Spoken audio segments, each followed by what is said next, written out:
বাজারে ঢুকতেই এক পাশে চোখে পড়ে গেল একদম কচি কচি ডাঁটা, আর আরেক পাশে দেখলাম একেবারে ছোট ছোট বেলে মাছ, খাঁটি বাংলা যাকে বলে গুড়াবাইল্লা।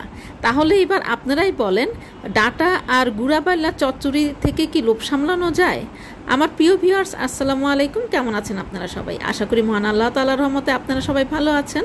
আলহামদুলিল্লাহ আমিও ভালো আছি। তাই তো আপনাদের মাঝে ফিরে আসলাম চুমকি রান্নাঘর থেকে। আর চুমকি রান্নাঘর মানি তো আপনাদের রান্নাঘর। আজকে খুবই একটা সাধারণ রেসিপি নিয়ে এসেছি, সেটা হচ্ছে ডাঁটা এবং গুড়াবাইল্লার চচ্চড়ি। যারা এ ধরনের রেসিপিগুলো খুব বেশি পছন্দ করেন তাদের জন্য আমার আজকের এই আয়োজন। তো চলেন কিভাবে আমি ডাঁটা আর গুড়াবাইল্লা দিয়ে এই চচ্চড়িটা তৈরি করেছি আপনাদের সাথে শেয়ার করি। তো প্রথমেই দেখতে পাচ্ছেন একটা প্যানে আমি তেল গরম করে রেখেছি, মানে তেলটা গরম করে ঠান্ডা করে চুলার উপরেই রেখেছি।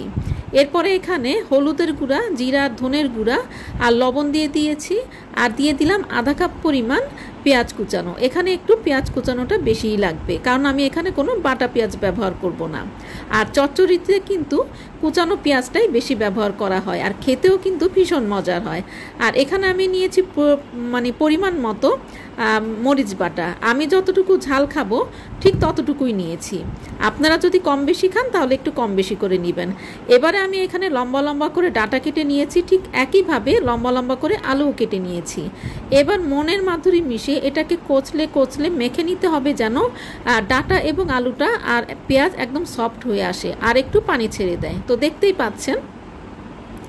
এবারে আমি ছোট ছোট বেলে মাছগুলো, মানে গুড়াবাইল্লাগুলো দিয়ে আবার আলতো হাতে এটাকে মেখে নেব। আলতো হাতে মেখে নেওয়ার কথা বলছি নতুন রাঁধুনিদের জন্য, কারণ মাছ যদি কচলে কচলে মাখেন তাহলে কিন্তু এটা পুরোটাই গলে যাবে।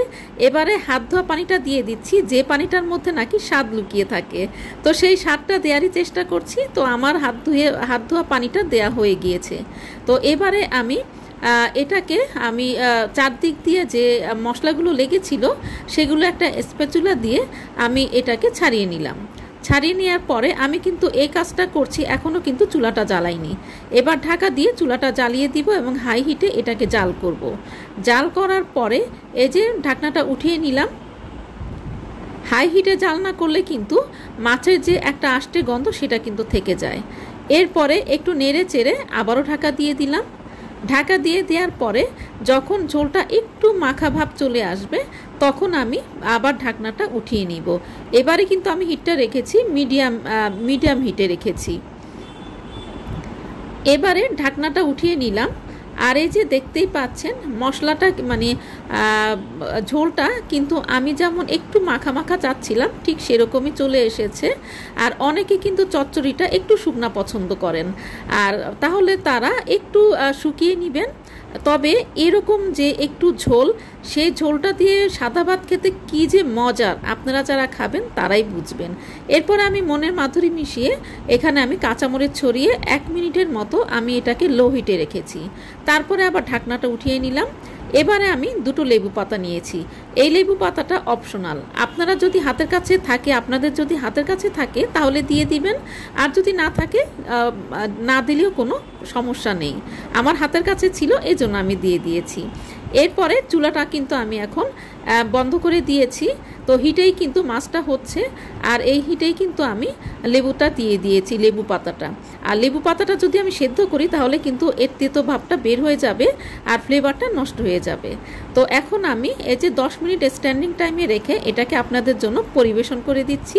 তো এই যে দেখেন আমার ডাঁটা আর গুড়াবাইল্লার যে একেবারে সাধারণ একটা রেসিপি যে চচ্চড়ি, সেটাই আপনাদের সামনে উপস্থাপন করলাম। তো আশা করি আজকে আমার এই রেসিপিটা আপনাদের ভালো লেগেছে। একেবারে সহজ, ঘরে থাকা একেবারে সাধারণ উপকরণে। আর ভালো লেগে থাকলে তো চুমকি রান্নাঘরের সার্থকতা। আর চুমকি রান্নাঘর মানে তো আপনাদের রান্নাঘর। মনের মাধুরী মিশিয়ে রান্না করবেন, নিজে খাবেন, প্রিয়জনকে খাওয়াবেন। সবাই ভালো থাকবেন, সুস্থ থাকবেন। আল্লাহ হাফেজ।